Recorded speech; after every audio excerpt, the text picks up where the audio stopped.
Welcome back. I'm Tedward and welcome back to my 2023 Honda Civic Type R, the FL5, which I've now lived with for a couple years and over 21,000 miles. So I thought I'd take you on a morning commute to Bond Group because we've got a car to shoot. A very special car. I'll talk about that in a minute. But I wanted to take you on a normal commute for me. It's a lot of highway driving. We're going to get some fuel because this is always out of fuel. It only has an 11-gallon fuel tank. But so far, this Civic Type R has been very good to me. I haven't made very many changes, but I do have a different set of wheels on here right now. Originally, I bought these Apex VS5 RS wheels in Motorsport Gold for the track. The goal was just to wrap it in a 200 treadwear tire and then use these wheels and tires when I go to the track. Well, I haven't been able to make it to the track that much. I've been very busy this summer and it's been hard to keep up. But what I have done is I've just decided to daily drive the Bridgestone RE71 RS tires, which is not unlike me. It's not something that I recommend everyone go out and do. Running a 200 treadwear tire on the street normally is a little silly, but I've had a history of this. I've run R888Rs, Nitto NTO1s. Goodness, what was the old tire that I used to run on my old Celica? I can't even remember, but I always ran 200 treadwear tires just because I was silly and liked grip, and maybe you're a sick puppy as well. But what's great is these are pretty no compromise. All those other tires were very loud and sometimes not great in the wet.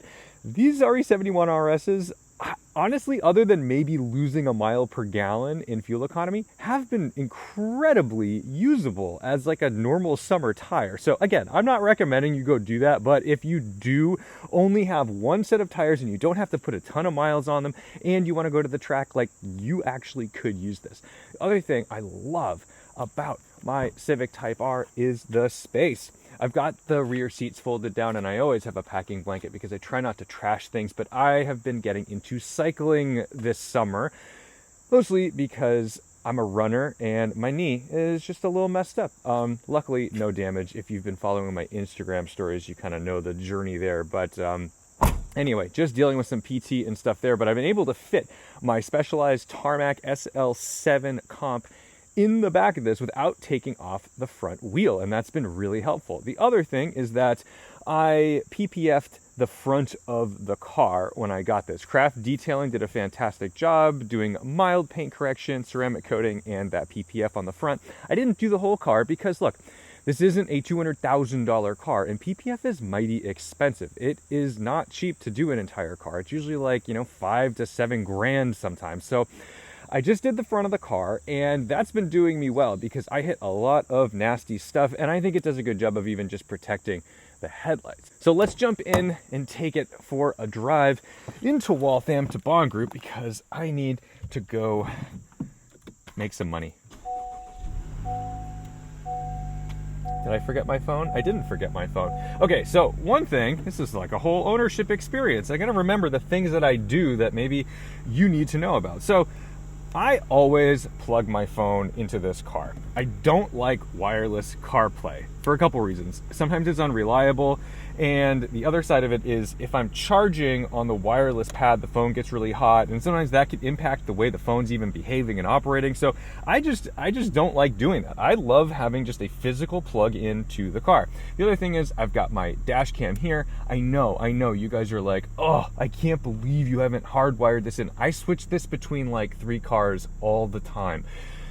I just don't care. I don't see this wire. I know you see it on camera, and maybe that just says something about my personality that I can even tolerate this, but it is what it is. Anyway, we have a range of 45 miles. This is probably the lamest thing about the Civic Type R, is that it doesn't get a bigger fuel tank than its other Civic brothers, which means that you get the same size fuel tank in a Civic Hybrid and SI as you do in a Type R, and the Type R only gets about 28 to 29 miles per gallon if we're being realistic. And the other cars get like 40 to 50 something. So those cars have a lot more range. So I do spend a lot of time at the gas station with this vehicle, but what those don't have is a stick shift. And I love this manual transmission. That's that. The other side, let's see. Unrelated to this car, I just picked up this Fujifilm camera, which I'm really excited about. This is the X100VI. So I shoot photography as a job, right? That's my job. I go and I shoot lots of bring a trailer photos. That's where I'm going right now for high-end auctions with Bond Group. And while we're talking about this rear view camera, decent, not the best, but gets the job done.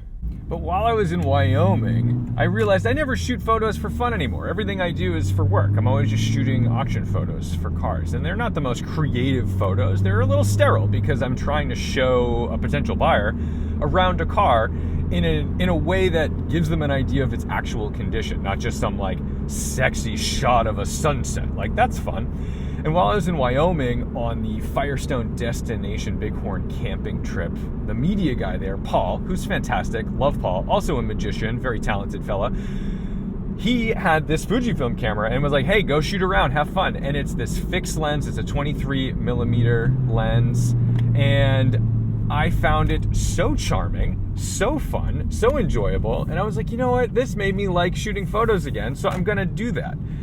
And I bought one, and it was hard to find. They're very difficult to find, but I managed to get my hands on one, and I'm really excited to do it. Now, I am gonna put a little fuel in this car right now. The good news is, even if you're at the gas station all the time, someone lost their fuel cap. If you're at the gas station all the time, it's like not that expensive just because it's only an 11-gallon tank. So you don't, even though you fill up all the time, it doesn't really feel that brutal. But let me take the hat cam off real quick. We'll get some fuel, and then we'll be on our way. Do you really have to tell people, like, turn your car off when you get fuel? Like, I can't believe how many people I'm sitting next to at a fuel stop and their cars are running while they put fuel in it. We're not those people. You're better than that. That took just about 9 gallons. I don't fill to the click. I try to stop filling before the click, just out of habit. I keep cars for a really long time, and if you've owned cars for 10 or 15 years at a time, sometimes you experience like a fuel leak at the top of the tank just because you've been, basically filling it to the brim every time. It'll weaken that seal at the top of the tank, and then suddenly you're driving away with a fuel smell and you're like, but how? And just little things. But I always recommend not filling your tank and then immediately like parking your car.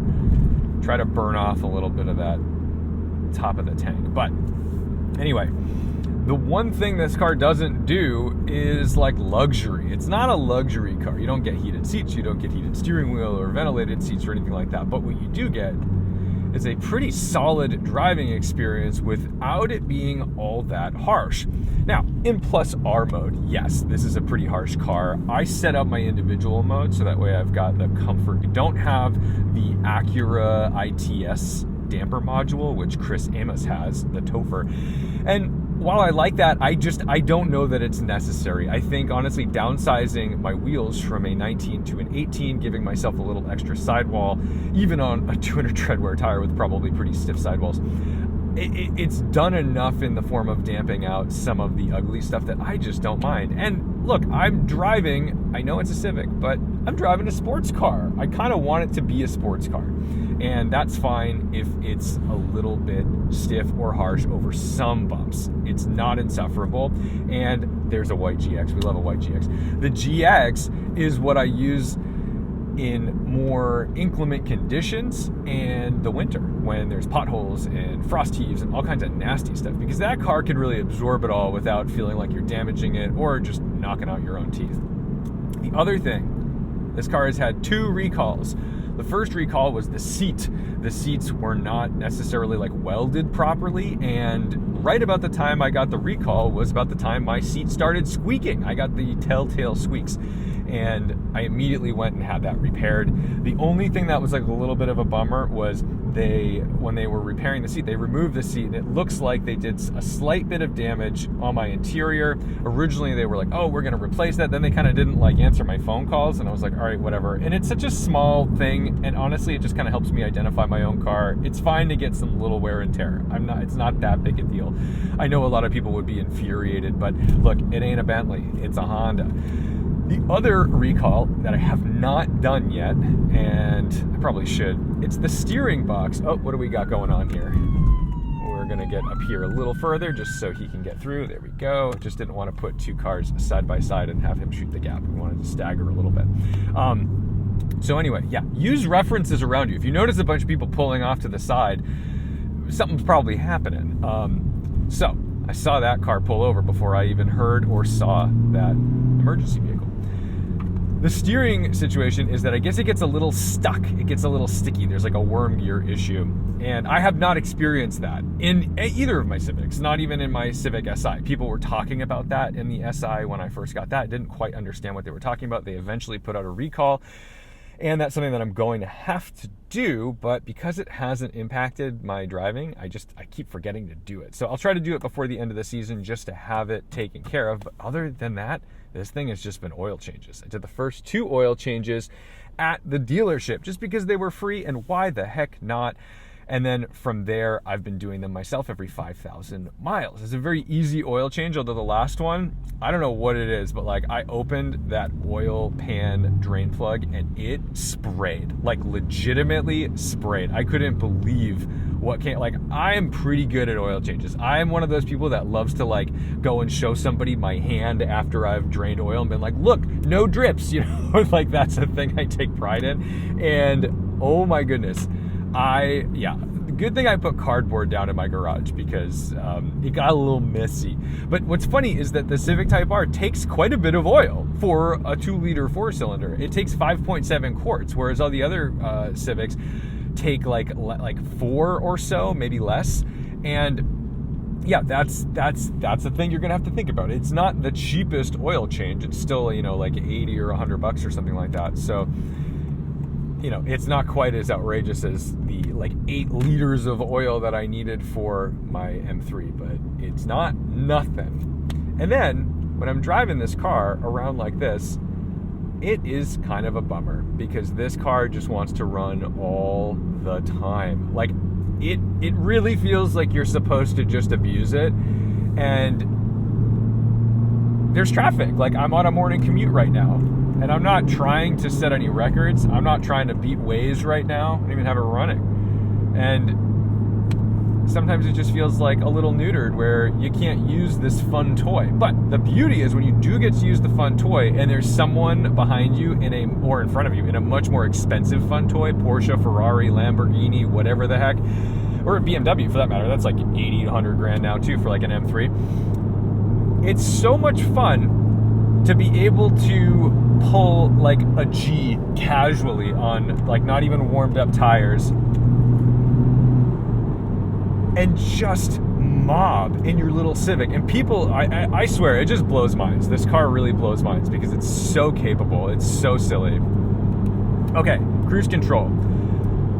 This is one of the best cruise control setups ever. It's so ergonomic. I do not ever use adaptive cruise control. I hate adaptive cruise control. That is a personal preference. It has nothing to do with the capabilities of this car. This car actually has pretty decent adaptive cruise control in the realm of ACCs. But I don't like using it because I feel like it always causes traffic jams, or I'll approach a car and right when I'm about to make my lane change, the car starts slowing down. Now I've got to gain speed again. I've used extra fuel.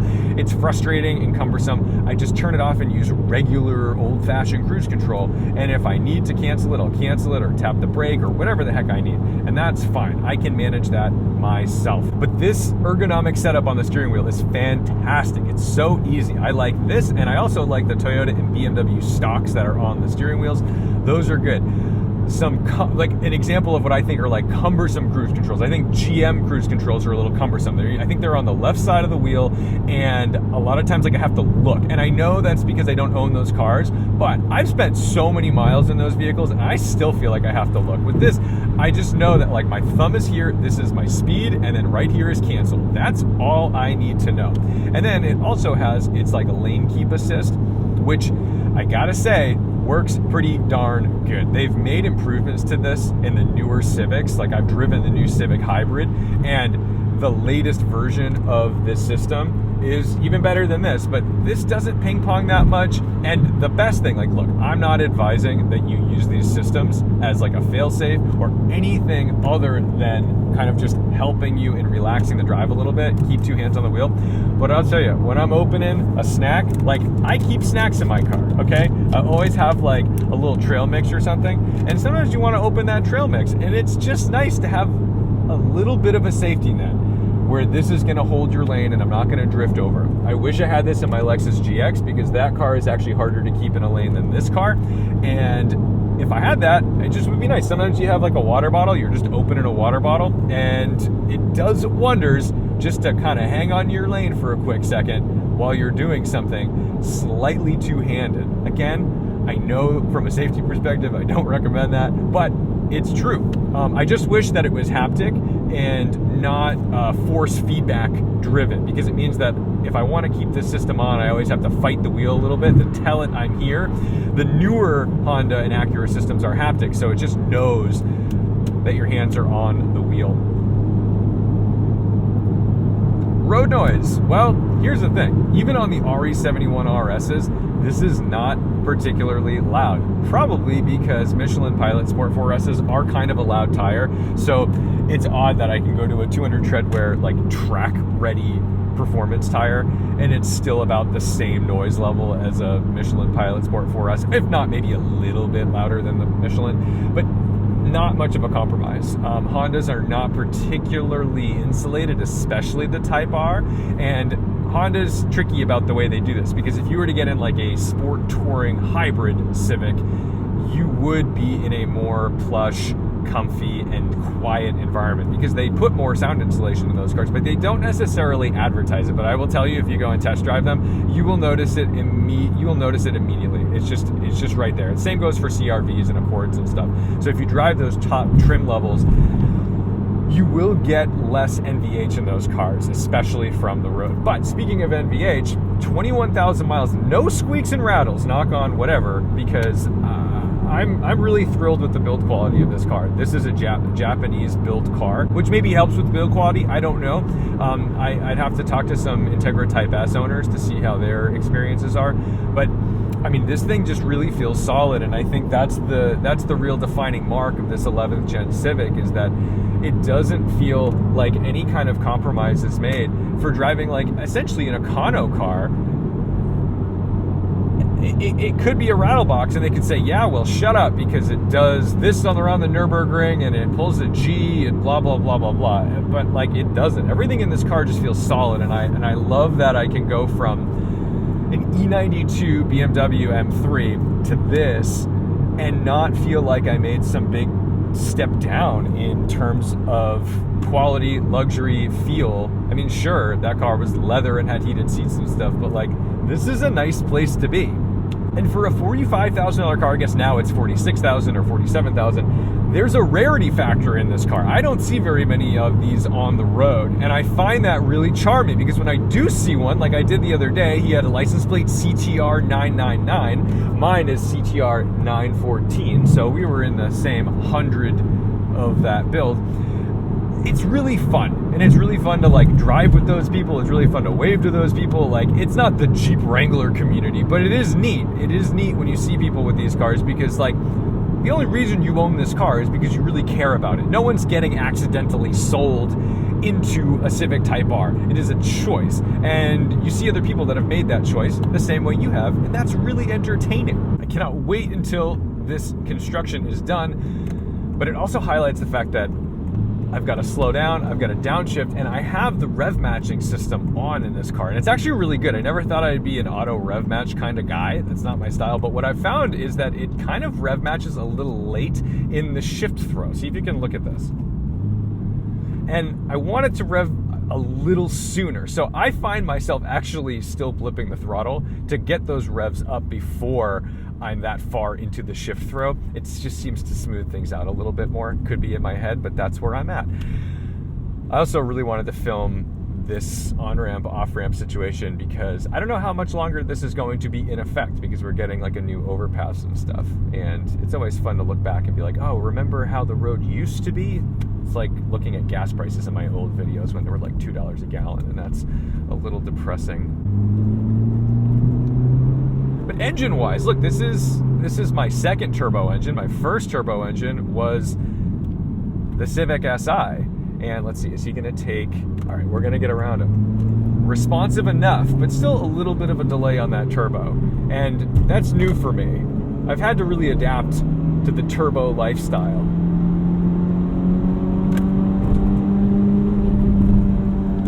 We won't be crazy, people. We're on the morning commute.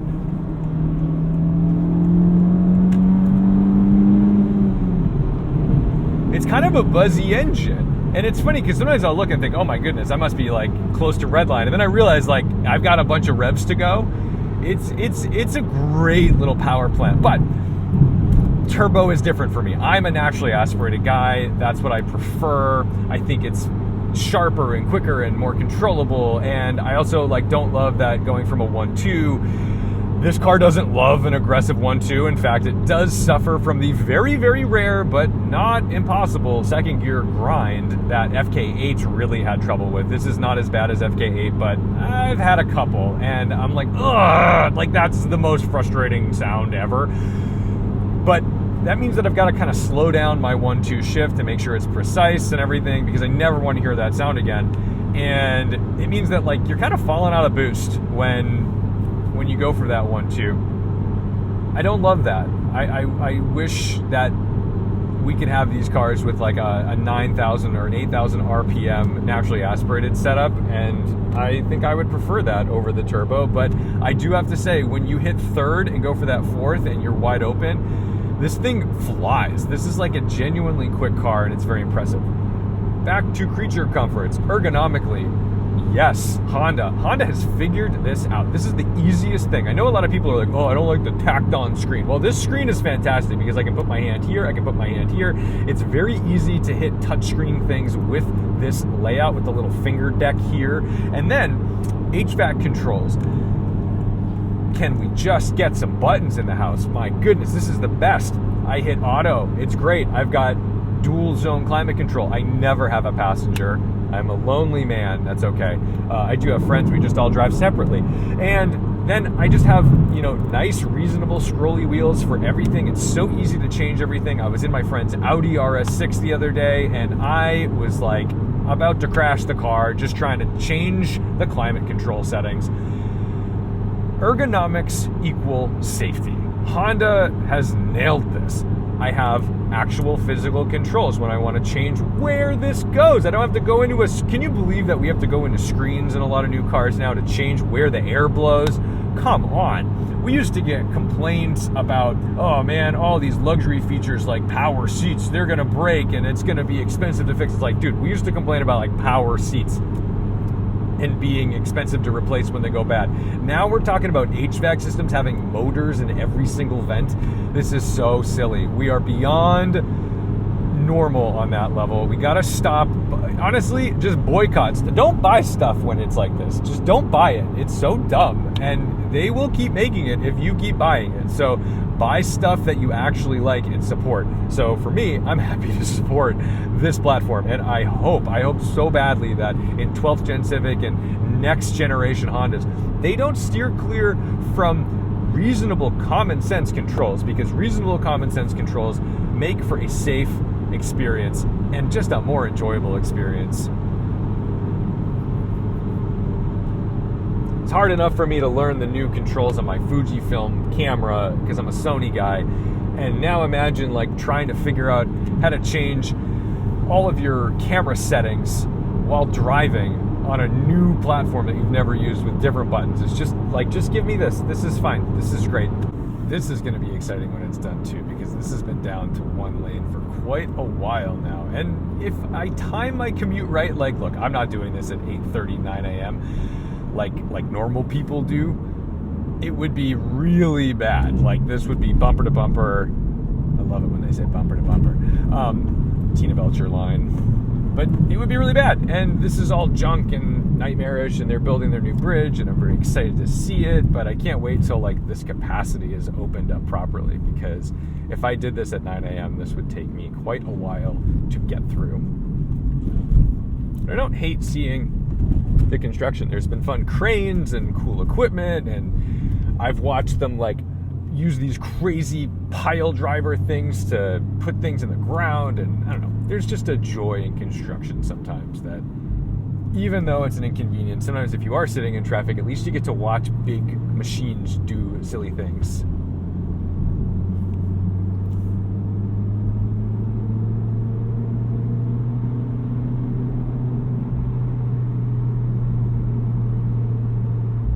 Do you hear that little boom?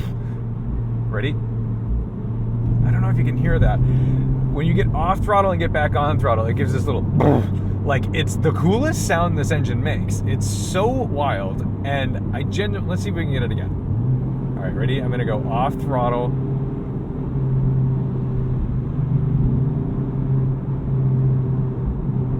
It's just subtle, but there's this little like sound when you get back on, and I love it so much. I love it so much. And there are just so many charming things about this little 2-liter because it's stupid powerful for what it is. And I love that it's not tuned. It just drives this way. I don't have to tune it. Look at this dude. Taking a left from the right lane.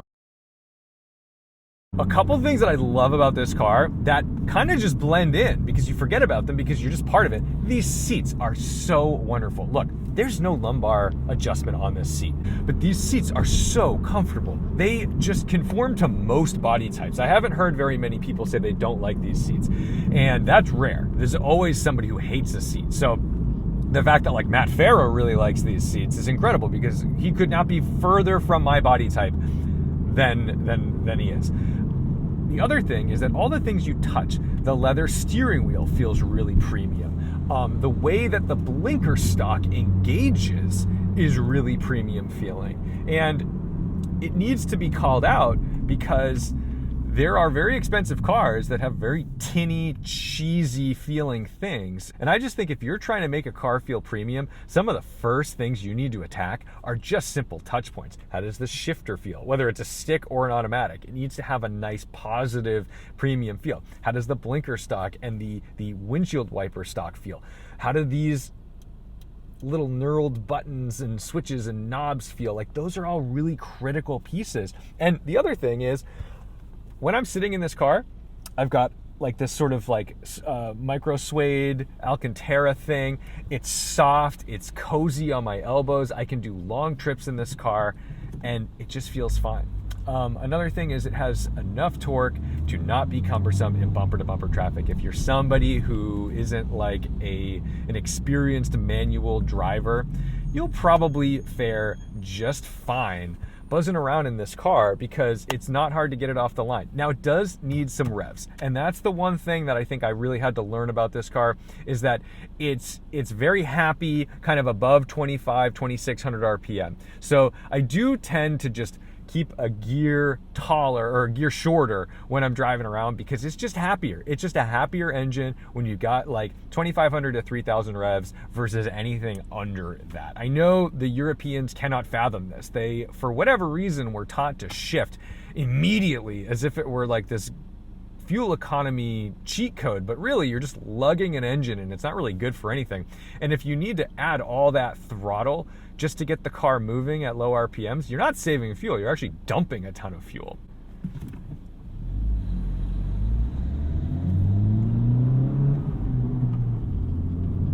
Someone was asking me about rev hang. I barely notice it. The rev hang in this car is pretty negligible relative to that of the 1.5 liter in the SI.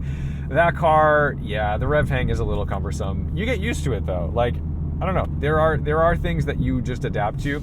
I don't think about it in this car, and pretty much most, if not every, manual car on the market today has some annoying rev hang, and that is an emissions thing. The reason why cars have rev hang is because when you snap a throttle shut, you end up with more I believe it's NO2 gases out the tailpipe. So if you're able to slow that process down with like a slower closing of the throttle, you actually emit less. So it's like an EPA cheat code. That's all it is. So if you're somebody who just thinks like they hate you and manuals are terrible, it's like, no, they're trying to keep the manual alive, and this is kind of the way they're doing it.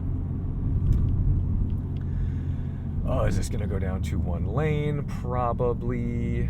I don't know. What a nightmare. All right, we're at Bond Group. Who is this? Another car. Why? I'm gonna park way over here. That's good. All right, well, I think I'm gonna take you in and show you around a little bit because I wanna show you this Ferrari, but in the event that I don't, let me just conclude. 21,894 miles so far on my 2023 FL5 Civic Type R. This car has just been such a joy. It's enormous, I know. And I know that like people who want a small car, this isn't really scratching the itch. Maybe they want something more like an EP3. Well, I apologize. Those days are probably gone.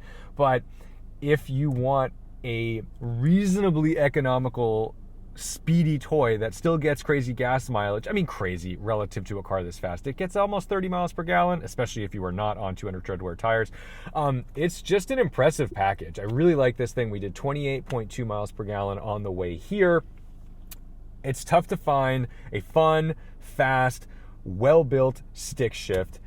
And if you are going to compare this car to other things, most of the time you're comparing it to like really like double the price. You're comparing it to like, oh, well, how would it be in an M2 or how would it be in this or that? Like, it's wild what this car's capabilities put it up against. And I find that really charming. And when you look at a Civic and say $45,000, $46,000, yeah, that looks like a lot of money. But when you put it up against the things that it can compete with on a racetrack, well, this starts to look like a little more of a bargain. And I get it if you're not a front-wheel drive guy. I'm not really a front-wheel drive guy. I need to learn a little more about front-wheel drive dynamics. I've been a rear-wheel drive person my whole life, but I have had a really good time enjoying this thing. So thank you so much for watching, liking, commenting, and subscribing. Please ask any questions you have about my ownership experience. Sometimes I forget to talk about things just because I've been living with it and I'm like so inundated with the experience. But that's all I know right now. I'll try to answer all your questions. Don't forget to respect the drive, and I'll see you in the next one.